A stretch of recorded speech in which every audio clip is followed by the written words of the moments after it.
सभी साथियों को क्रांतिकारी जय भीम, नमो बुद्धाय। मैं बौद्धाचार्य डॉक्टर एस एन बौद्ध, national and international Buddhist society से।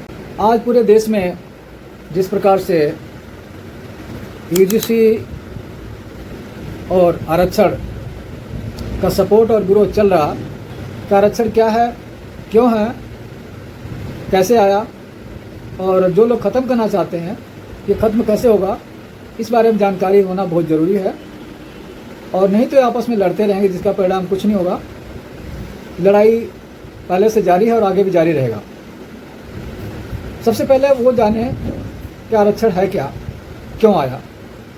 ज़्यादा विस्तार में पीछे से ना जानने के बजाय मैं सीधे बताना चाहूँगा कि जो आरक्षण नाम दिया गया, जिसको हम भागीदारी कह सकते हैं, जो हिंदू धर्म में धार्मिक व्यवस्था, वर्ण व्यवस्था, जाति व्यवस्था, तो आरक्षण के बेस जाति व्यवस्था से है।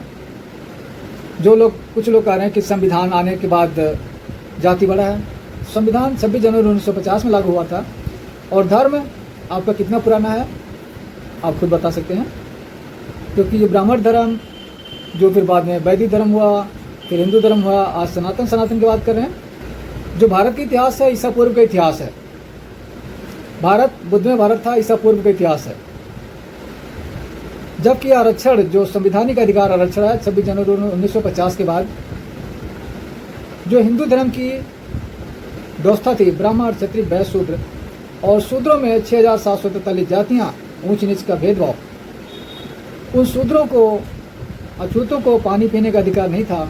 आज लोग कह रहे पानी पिए बिना कैसे जिए, पानी पिए बिना कैसे जिए। पानी पी रहे थे, लेकिन उनके साथ सार्वजनिक स्थलों पर, कुओं, तालाबों, होटलों में या दुकानों पर उन्हें पानी पीने से रोका जाता था। उनके साथ छुआछूत किया जाता है, भेदभाव किया जाता था। आज कुछ लोग जंतर मंतर पर शोर मचा रहे कि हजारों साल से बिना पानी पिए कैसे जिए।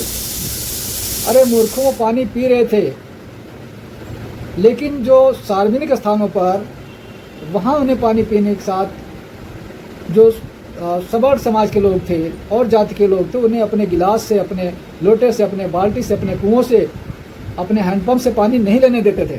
ये भेदभाव था, ये छुआछूत था।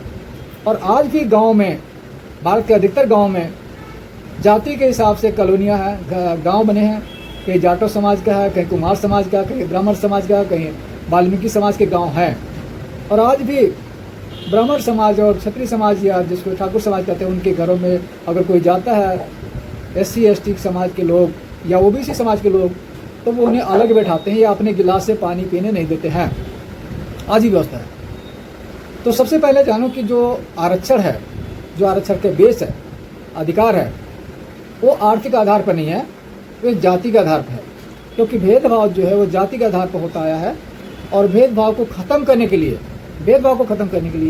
जातिगत भेदभाव को ख़त्म करने के लिए ही संविधान में आरक्षण दिया गया है, जिससे जो समाज के लोग जिनके साथ भेदभाव होता है वो आर्थिक रूप से मजबूत हो जाएंगे, सामाजिक रूप से मजबूत हो जाएंगे, तो उनके साथ भेदभाव कम होगा या ख़त्म होगा। लेकिन जाति ख़त्म नहीं होगी। जाति तो तब भी जारी रहेगी, जाति तभी ख़त्म हो जारी रहेगा, क्योंकि यहाँ पर जो है, जो जाति है वो धर्म के आधार पर है। जाति का आधार कर्म नहीं है, जाति का आधार धर्म है। जब तक हिंदू धर्म में बने हुए हैं तब तक जाति बनी रहेगी। और कहीं ना कहीं उस जाति के साथ भेदभाव होता रहेगा, चाहे वो आर्थिक रूप से कितना ही मजबूत हो जाए, चाहे वो राष्ट्रपति क्यों न बन जाए।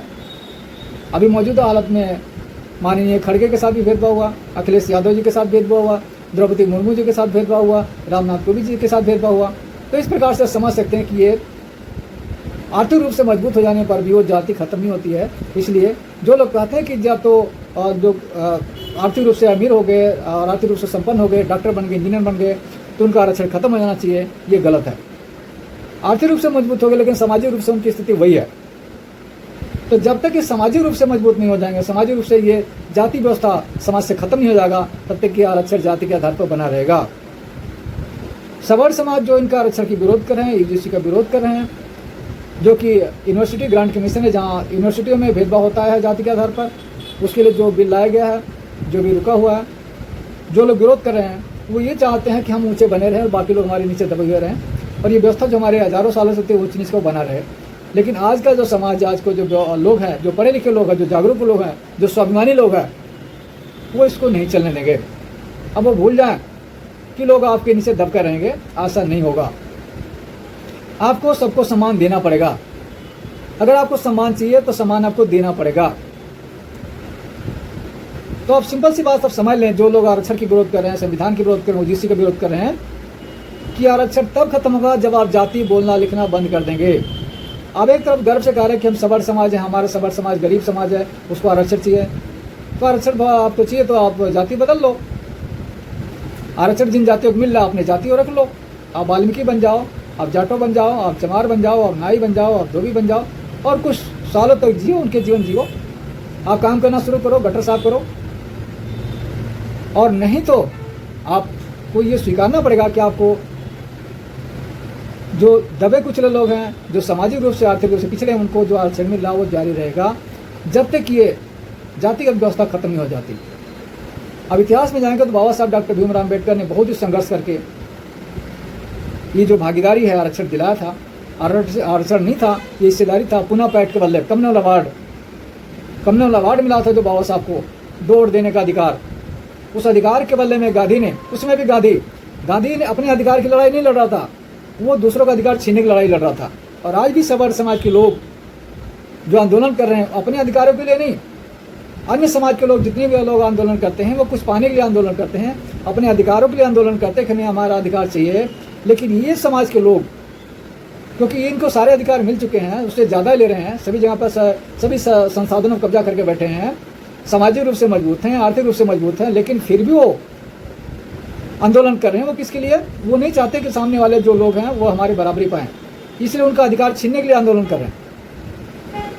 इसलिए इस बात को समझना बहुत जरूरी है कि इनकी प्रवृत्ति क्या है, कैसे लोग हैं जो हमेशा इस देश के अंदर वो नफरत बनाए रखना चाहते हैं, भेदभाव बनाए रखना चाहते हैं, कभी समानता की बात नहीं करते।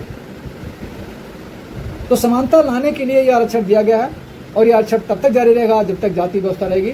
जिन लोगों को आरक्षण से समस्या है, आरक्षण खत्म करना चाहते हैं, यूजीसी खत्म करना चाहते हैं, उन लोगों को अपनी जाति बोलना लिखना बंद करना पड़ेगा, अपने जातियों पर गर्व करना बंद करना पड़ेगा। जातियों पर गर्व करना ही ब्राह्मणवाद है, ब्राह्मण की मानसिक गुलामी है, क्योंकि जब जाति की बात करोगे ब्राह्मण सबसे ऊपर रहेगा और सारी जातियां ब्राह्मण से नीचे रहेगा। सवर्ण समाज में जो ठाकुर समाज जो आंदोलन कर रहा वो सबसे बड़ा मूर्ख है, क्योंकि ब्राह्मणों ने सबसे ज़्यादा शोषण उसका किया है। और आज भी इस आंदोलन में सबसे ज़्यादा जो मारे पीटे जा रहे हैं वो ठाकुर समाज के लोग हैं, ब्राह्मण मौज ले रहा और ब्राह्मण समय से नीचे बने रहेंगे। सवर्णों का जिनको कह रहे हैं, जिसमें ब्राह्मण क्षत्रिय वैश्य समाज है, इनका आरक्षण की बात करें, इनका धार्मिक आरक्षण 100% है। 100% धार्मिक आरक्षण है, मतलब ब्राह्मणों का मंदिरों में आजीवन परमानेंट पीढ़ी दर पीढ़ी कमाई है। ब्राह्मण अपनी बेटी के कभी भी क्षत्रिय समाज, ठाकुर समाज या बनिया समाज को नहीं देगा, शूद्र समाज को नहीं देगा, हमेशा अपनी जाति ऊँचे बना कर रखा, ऊँचा मानता रहेगा, ये उसका आरक्षण है। ठाकुरों का आरक्षण को अपनी जाति सबसे ऊँचा बना के रखा है, बाकी सब उसके नीचे बने रहेंगे, वो अपने आप को ऊँचा मानता रहेगा, ये उसका आरक्षण है। तो ये जाति जो व्यवस्था है ऊँची जाति होने का, ये धार्मिक आरक्षण है। तो जब तक धार्मिक आरक्षण खत्म नहीं होगा तब तक आर्थिक आधार आ ही नहीं सकता।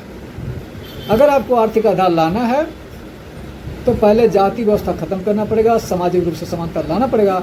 जब जाति खत्म हो जाएगी तो आर्थिक आधार ही बचता है, और फिर उसके बाद ये आर्थिक आधार पर आरक्षण हो सकता है।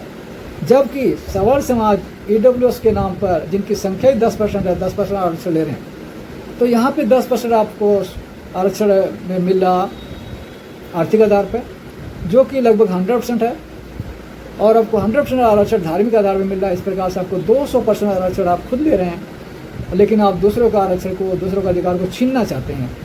ये बहुत ही बड़ा अपराध है, बहुत ही बड़ा गलत है, जो कभी भी हो नहीं सकता। इसमें आपको कोई साथ नहीं देगा और अंततः आपको मुंह की खानी पड़ेगी। इसलिए जो लोग UGC का और आरक्षण की विरोध कर रहे हैं, उनसे निवेदन है कि आप गलत डिमांड करना, आंदोलन करना छोड़ दें, तो इसमें आप कभी भी कामयाब नहीं हो सकते। आपको समानता पाना पड़ेगा, और हजारों सालों जिनका शोषण किया गया है वो आर्थिक और सामाजिक रूप से ऊपर लाना ही पड़ेगा। अगर आरक्षण की बात करें, जो 27% आरक्षण OBC के लिए, अगर संसाधन में देखा जाए तो उनका भागीदारी 5% भी नहीं है। SC और ST जिनकी आरक्षण 22.5% है, अगर संसाधनों में देखा जाए तो उनकी भागीदारी 15% भी नहीं है। इस प्रकार से उनको आरक्षण का फ़ायदा मिला ही नहीं है। SC ST और OBC का आरक्षण का फ़ायदा भी ज़्यादातर सवर्ण समाज के लोग, जनरल समाज के लोग ले रहे हैं, कहीं न कहीं तरह से गलत सर्टिफिकेट बनवा करके या गलत तरीके से उसके अंदर घुसे पड़े हैं। तो इस प्रकार से जो OBC SC ST का आरक्षण का जो फ़ायदा था वो भी उनको पूरा नहीं मिल पाया, इसलिए ये आरक्षण तब तक जारी रहेगा जब तक सभी संसाधनों में, जितने सरकारी, गैर सरकारी और संसाधन हैं, जब तक OBC SC ST को पूरी उनकी जनसंख्या के हिसाब से हिस्सेदारी नहीं मिल पाती, तब तक ये आरक्षण जारी रहेगा। तो अगर आप लोग समझना चाहते हैं तो पूरी व्यवस्था को समझें, धार्मिक आरक्षण और संवैधानिक आरक्षण। जब तक धार्मिक आरक्षण है तब तक संवैधानिक आरक्षण खत्म नहीं हो सकता। आपको धार्मिक आरक्षण, जातिगत भेदभाव, जातियाँ खत्म करना पड़ेगा, जातियाँ बोलना लिखना खत्म करना पड़ेगा, तभी आप आर्थिक आधार को आरक्षण की बात कर सकते हैं। और जाति तब खत्म होगी जब आपको हिंदू धर्म छोड़ना पड़ेगा, क्योंकि जब तक आप हिंदू हैं तब तक जाति लिखना पड़ेगा। और ये जाति जो है, जातिगत भेदभाव होता रहेगा, कम हो सकता लेकिन ख़त्म नहीं हो सकता।